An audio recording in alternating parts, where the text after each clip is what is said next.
నమస్కారం, TV7 news కి స్వాగతం. హెడ్లైన్ చూద్దాం. రైతుకు పంట రుణమాఫీ చేసేందుకు తమ మంత్రివర్గం ఆమోదం. రైతు భరోసా విధి విధానాలపై సీఎం రేవంత్ రెడ్డి కీలక ప్రకటన.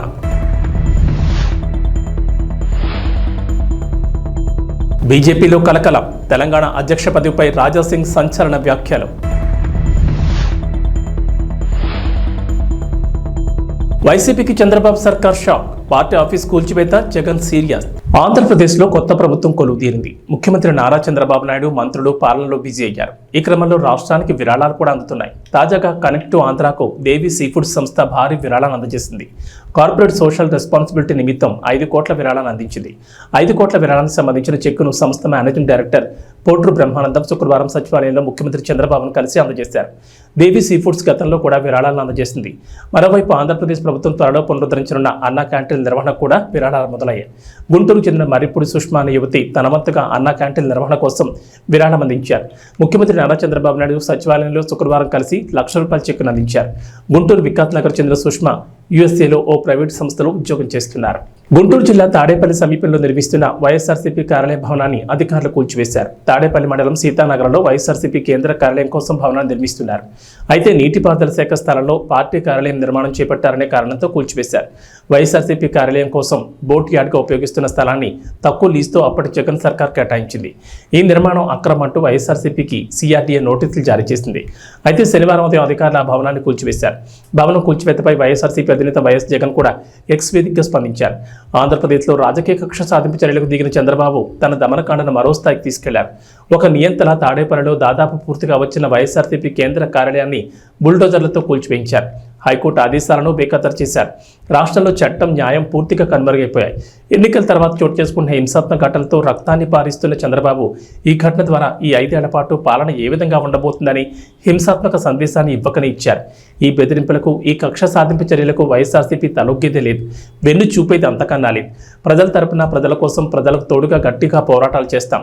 దేశంలోని ప్రజాస్వామ్యవాదులంతా చంద్రబాబు దుశ్చర్యల్ని ఖండించాలని కోరుతున్నానంటూ ట్వీట్ చేశారు.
టీడీపీ సీనియర్ నేత చింతకాయల అయ్యన్న పాత్రుడు నేడు ఏపీ శాసనసభాపతిగా బాధ్యతలు స్వీకరించనున్నారు. స్పీకర్గా ఎన్నికైన వ్యక్తిని అధికార, విపక్ష నేతలు కలిసి ఆయన స్థానంలో కూర్చోబెట్టడం ఆనవాయితీ.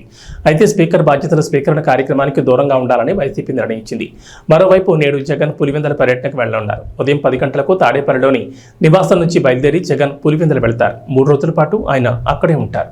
ఆంధ్రప్రదేశ్ అసెంబ్లీ సమావేశాలు రెండవ రోజు జరగనున్నాయి. అయితే వైఎస్ఆర్సీపీ కీలక నిర్ణయం తీసుకుంది. ఇవాళ అసెంబ్లీకి వెళ్లకూడదని నిర్ణయించింది. ఏపీ శాసనసభ స్పీకర్గా నర్సీపట్నం సీనియర్ ఎమ్మెల్యే చింతకాల అయ్యన్న పాత్రుడు ఏకగ్రీవంగా ఎన్నికైన సంగతి తెలిసిందే.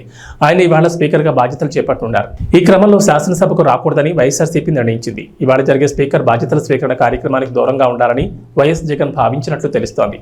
అసెంబ్లీలో స్పీకర్గా ఎన్నికైన వారిని అధికార విపక్ష నేతలు కలిసి ఆయన స్థానంలో కూర్చోబెట్టడం ఎప్పటి నుంచో సంప్రదాయంగా వస్తోంది. అయితే ఎప్పటి నుంచో కొనసాగుతున్న ఈ ఆనవాయితీకి దూరంగా ఉండాలని వైఎస్ఆర్సీపీ నిర్ణయించిందట. ఈ కార్యక్రమంలో దూరంగా ఉంటుండగా ఇవాళ వైఎస్ జగన్ వ్యక్తిగత పర్యటన నిమిత్తం పులివెందులు వెళ్తున్నారు. వ్యవసాయం అంటే దండగ కాదు, పండగ చేయడమే కాంగ్రెస్ ప్రభుత్వ విధానమని, అందుకోసం రైతుకు పంట రుణమాఫీ చేసేందుకు తమ మంత్రివర్గం ఆమోదం తెలిపినట్లుగా సీఎం రేవంత్ రెడ్డి తెలిపారు. శుక్రవారం మంత్రివర్గ సమావేశం అనంతరం సీఎం రేవంత్ రెడ్డి మీడియాతో మాట్లాడారు. అసెంబ్లీ ఎన్నికల సమయంలో వరంగల్లో కాంగ్రెస్ నాయకుడు రాహుల్ గాంధీ చేసిన రైతు డిక్లరేషన్కు అనుగుణంగా అన్నదాతలకు ఏకకాలంలో 2 లక్షల రుణమాఫీ చేయనున్నట్లు రేవంత్ రెడ్డి ప్రకటించారు. కాంగ్రెస్ పార్టీ కానీ సోనియా గాంధీ కానీ ఏదైనా మాటిస్తే అది శిలాశాసనమని రేవంత్ రెడ్డి చెప్పుకొచ్చారు. ఎలాంటి అడ్డంకులు వచ్చినా ఎదుర్కొని నిలబడి ఇచ్చిన మాటను నిలబెట్టుకోవడం తమ నాయకుల గొప్పతనమని వివరించారు. ఈ క్రమంలోనే 2022 మే 6 వరంగల్లో రైతు డిక్లరేషన్ సభలో రాహుల్ గాంధీ రుణమాఫీ హామీ ఇచ్చారని గుర్తు చేసిన రేవంత్ రెడ్డి ఈ మేరకు 2 లక్షల పంట రుణాలు మాఫీ చేయాలని తన కేబినెట్ నిర్ణయం తీసుకున్నట్లు వివరించారు.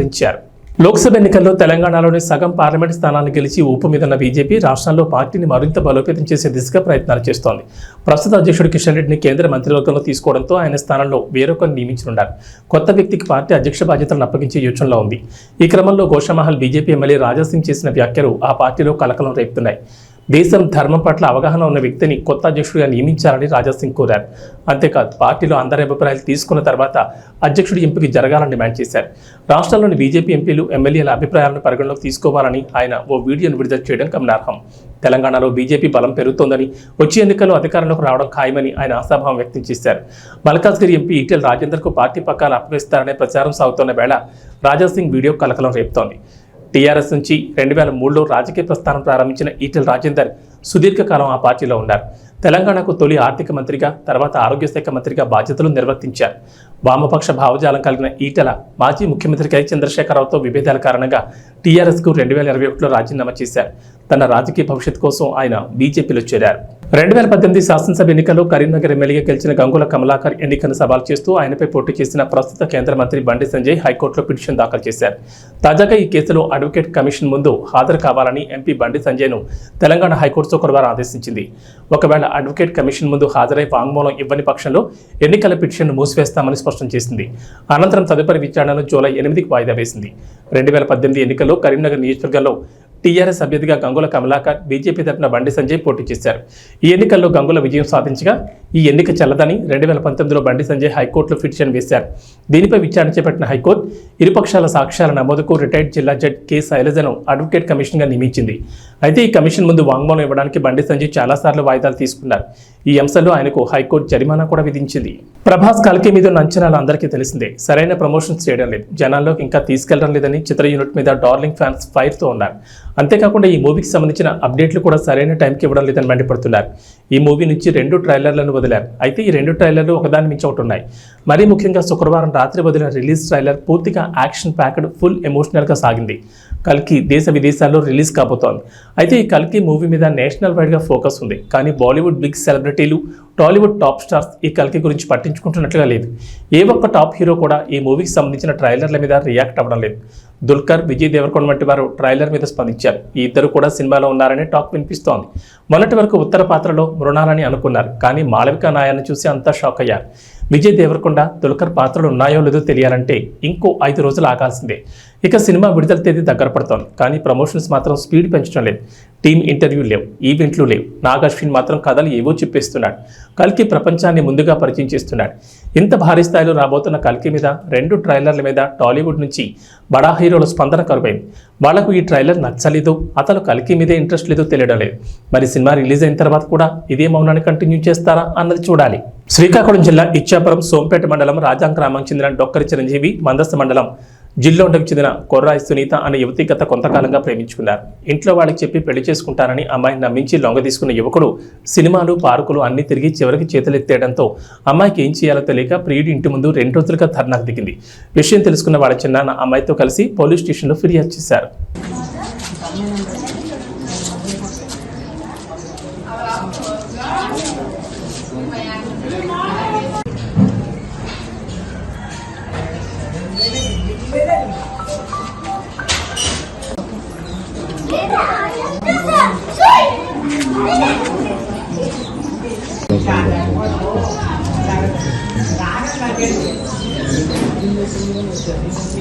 మంచిర్యాల మున్సిపాలిటీని అన్ని రంగాల్లో ముందుంచేలా అధికారులు చర్యలు తీసుకోవాలని జిల్లా కలెక్టర్ కుమార్ దీపక్ అన్నారు. శుక్రవారం జిల్లా కేంద్రంలోని మంచిర్యాల మున్సిపాలిటీ కార్యాలయాన్ని మున్సిపల్ కమిషనర్ మారుతి ప్రసాద్తో కలిసి సందర్శించి కార్యాలయంలోని వివిధ విభాగాలు ప్రజాపాలన కౌంటర్లను పరిశీలించారు.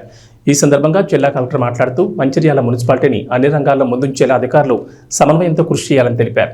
వర్షాకాలం అయినందున మున్సిపల్ పరిధిలోని వార్డులలో స్వచ్ఛమైన త్రాగునీటిని అందించేలా ప్రత్యేక దృష్టి సారించాలని, అన్ని వార్డులలో వీధి దీపాల నిర్వహణ పకడ్బందీగా ఉండేలా చూడాలని తెలిపారు. వర్షపు నీరు నిల్వ ఉండకుండా చూడడంతో పాటు వార్డులలోని అంతర్గత రహదారులు, మురుగు కాలువలలో పూడికి లేకుండా ఎప్పటికప్పుడు శుభ్రపరచాలని కోరారు. పారిశుద్ధ్య నిర్వహణలో భాగంగా డ్రై డే కార్యక్రమాలు చేపట్టి ప్రజలకు అవగాహన కల్పించాలని, ఆహారం, త్రాగునీటి విషయంలో తీసుకోవాల్సిన జాగ్రత్తలపై వివరించాలని తెలిపారు. ప్రభుత్వం చేపట్టిన ప్రజాపాలన కార్యక్రమాన్ని సమర్థవంతంగా నిర్వహించి దరఖాస్తులను పూర్తి స్థాయిలో పరిశీలించి అర్హులైన లబ్ధిదారులకు పథకాలు, ఫలాలు అందేలా చర్యలు తీసుకోవాలని తెలిపారు. ఈ కార్యక్రమంలో municipal chairperson Ravula Uppalaiah, municipal అధికారులు, సంబంధిత అధికారులు తదితరులు పాల్గొన్నారు.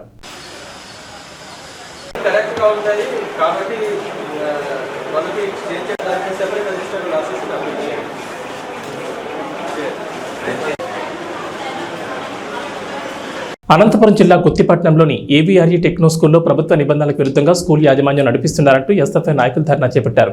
పాఠశాలలో ప్రభుత్వ నిబంధనలకు విరుద్ధంగా ప్రతి క్లాసుకు అత్యధిక భారీ ఫీజులు వసూలు చేస్తూ, నిబంధనలు ఉల్లంఘించి పాఠశాలలోనే పుస్తకాలను విక్రయిస్తూ అనధికారికంగా విద్యార్థుల నుంచి డబ్బులు వసూలు చేస్తూ సొమ్ము చేసుకుంటున్నారని ఆరోపిస్తూ ఎస్ఎఫ్ఐ నాయకులు పాఠశాల ఎదుట పెద్ద ఎత్తున ధర్నా చేపట్టారు. దీంతో సమాచారం అందుకున్న మండల విద్యాశాఖ అధికారి రవినాయక్, వీఆర్ఓ పవిత్ర పాఠశాలకు వెళ్లి పాఠశాలను తనిఖీ చేసి విద్యార్థుల నుంచి సమాచారం సేకరించారు. అనంతరం నిబంధనలకు విరుద్ధంగా ఉన్న పాఠ్యపుస్తకాల గదిని సీజ్ చేశారు. అదేవిధంగా ప్రతి తరగతికి ఫీజులు ఎంత వసూలు చేస్తున్నారని బహిరంగంగా నోటీస్ బోర్డు వేయాలని పాఠశాలకు హెచ్చరికలు జారీ చేశారు. ఇలా మరోసారి తప్పు పునరావృతమైతే పాఠశాలను సీజ్ చేసి లైసెన్స్ రద్దు చేస్తామని మండల విద్యాశాఖ అధికారి హెచ్చరించారు.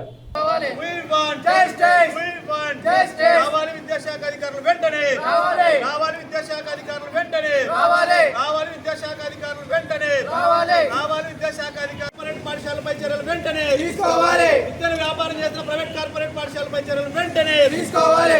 చేయాలి. బుక్ స్టాల్ వెంటనే తీసేయాలి. విద్యను వ్యాపారం చేస్తున్న ప్రైవేట్ పాఠశాలపై చర్యలు వెంటనే తీసుకోవాలి. విద్యను వ్యాపారం చేస్తున్న ప్రైవేట్ పాఠశాలపై చర్యలు వెంటనే తీసుకోవాలి. గుత్తిపట్టణంలో ఉన్న ప్రైవేట్ స్కూల్స్ అనేవి విత్తన వ్యాపారం చేసి విచ్చలవిడిగా వ్యాపారం చేస్తున్నాయి సార్. అన్ని స్కూల్స్లో కూడా బుక్స్ స్టాల్స్ పెట్టి ఈరోజు వ్యాపారం చేస్తున్నాయి. అదేవిధంగా ఈ ఏవిఆర్ స్కూల్లో కూడా బుక్కి సంబంధించిన లోపల ఒక డంపింగ్ ఉంది.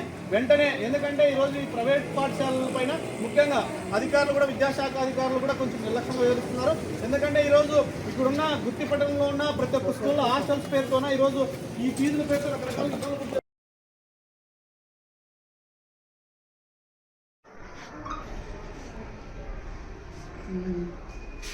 సరేలేండి, అయితే సీట్ చేస్తాము. తహసీల్దార్ వాళ్ళు కూడా పిలిచాము.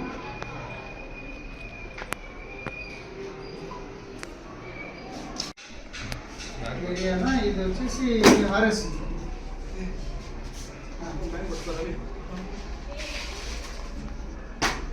స్కూల్ సీట్ చేద్దాము. ఒకసారి పంచనామా చేద్దాము.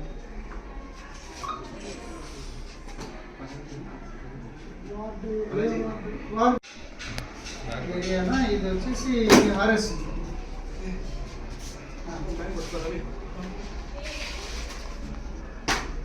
స్కూల్ సీట్ చేద్దాము. ఒకసారి పంచనామా చేద్దాము.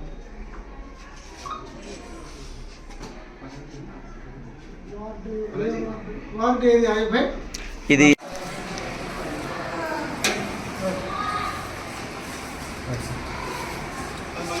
మన ఏవిఆర్ పాఠశాలలందు మన స్టూడెంట్ ఫెడరేషన్ సంబంధించిన కొన్ని యూనియన్ సంఘాలు పాఠశాలలో ఏదైతే అనధికారికంగా ఉన్నటువంటి స్టడీ మెటీరియల్ గుర్తించి వాటిని నిల్వ చేయడమే కాకుండా తల్లిదండ్రులకు అధిక ధరలలో అమ్ముతున్నారనేటువంటి విషయం పైన పాఠశాల ప్రిన్సిపల్ గారిని సంప్రదించి వివరణ కోరితే వారికి సరైన సమాధానం రాకపోవడంతో వారు ధర్నా చేయడం జరిగింది. ఆ విషయాన్ని సదరు స్టూడెంట్ యూనియన్స్ మండల విద్యాశాఖ అధికారిగా నాకు చెప్పడం జరిగింది. వారి పిలుపు మేరకు పాఠశాలను సందర్శించి మరి పాఠశాలలో ఉన్నటువంటి యొక్క స్టడీ మెటీరియల్ని చూడడం జరిగింది. అయితే ఈ స్టడీ మెటీరియల్ అన్నీ కూడా మనకు ఉన్నటువంటి ఏదైతే గ్రౌండ్ రూల్స్ ఉన్నాయో ఆ గ్రౌండ్ రూల్స్కి వ్యతిరేకంగా ఈ మెటీరియల్ని మనం గమనించడం జరిగింది. కాబట్టి ఈ మెటీరియల్ అన్నింటినీ కూడా సీజ్ చేసి తదుపరి ఏ బుక్స్ కూడా అమ్మకుండా చేద్దామని చెప్పేసి ఉద్దేశంతో ఎక్కడైతే సామాగ్రిని భద్రపరిచారో ఆ భద్రపరిచినటువంటి గదిని ఈరోజు మేము సీజ్ చేస్తున్నాం. మరి ఈ విషయాన్ని సీజ్ చేసేటువంటి విషయాన్ని సందర్భంగా మన తహసీల్దార్ మేడం గారికి అలాగే ఎంపీడీఓ సార్ గారికి కూడా విషయం తెలియజేశాం. మరి వారి సమక్షంలోనే ఈ యొక్క పాఠశాల బిల్డింగ్ని ఎక్కడైతే సామాగ్రి ఉందో ఆ సామాగ్రి గదిని సీజ్ చేస్తున్నాం. తదుపరి ఈ సీజ్ చేసేటువంటి విషయాన్ని 3-man కమిటీగా ఉన్న మేము, తర్వాత తహసీల్దార్ మేడం గారు అలాగే ఎంపీడీఓ గారు ఒక నోటీస్ ఇచ్చి ఆ నోటీస్ ద్వారా వచ్చినటువంటి సమాచారాన్ని మరి పరిశీలించి తదుపరి చర్యలకి ఉన్నతాధికారులకు నివేదిక పంపిస్తాము. వారు తీసుకున్నటువంటి నిర్ణయాలపైన తదుపరి చర్యలు తీసుకుంటాం. విజయవాడలోని ఎలక్ట్రిసిటీ కాలనీ ప్రభుత్వ వెలుగుబడిన తరగతుల బాలల వసతి గృహాలను ఆకస్మికంగా తనిఖీ చేశారు. ఈ సందర్భంగా విద్యార్థులతో మంత్రి సవితం మాట్లాడుతూ అందరూ బాగా చదువుకుని ఉన్నత స్థాయికి ఎదగాలని, మీకే సమస్య ఉన్నా నేరుగా తనకే ఫోన్ చేయొచ్చని విద్యార్థులకు మంత్రి ఫోన్ నెంబర్ ఇచ్చారు.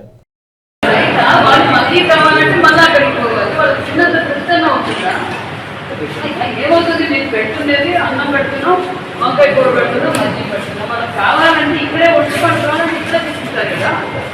మరి అక్కడికి వెళ్ళి తీసుకోవడం ఏంటి? రిపీట్ కాకూడదు.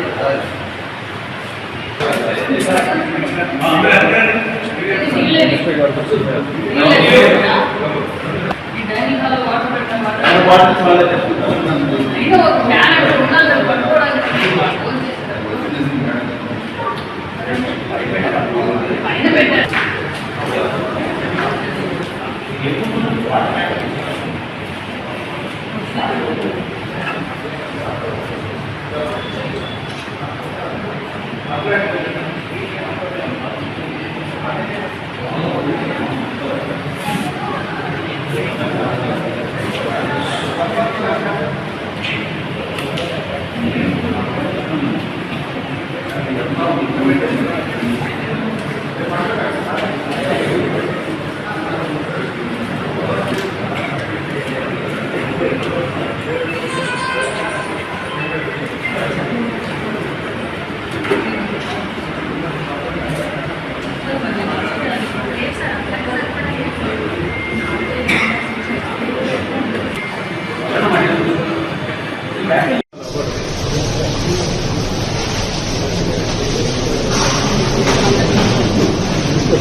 బాగా చదువుకోవాలి.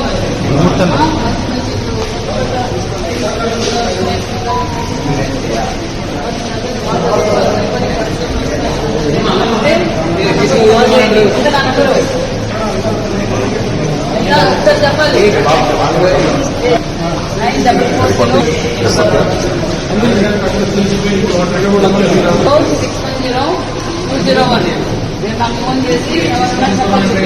9440610 T20 ప్రపంచ కప్ ఆరంభం టోర్నీలో టైటిల్ సాధించిన భారత్ ఆ తర్వాత మళ్లీ విజేతగా నిలవలేకపోయింది. సెమీఫైనల్, ఫైనల్ చేరిన కప్పును మాత్రం గెలవలేకపోయింది. అయితే ఈసారి మాత్రం అదిరే ప్రదర్శన చేస్తున్న టీమిండియా టైటిల్ దిశగా వడివడిగా అడుగులేస్తోంది. ఓటమి అనేది లేకుండా సెమీఫైనల్ దిశగా దూసుకెళ్తోంది. కాగా 17 ఏళ్ల నిరీక్షణకు తెరదించుతూ భారత్ ఈసారి T20 ప్రపంచ కప్ టైటిల్ గెలవనుంది. ఈ విషయాన్ని Australia star player Pat Cummins పరోక్షంగా వెల్లడించాడు. అదేంటి, కమిన్స్ ఇప్పుడు చెప్పాడు, ఈ విషయంపై అతడు మాట్లాడలేదుగా అని అంటారా?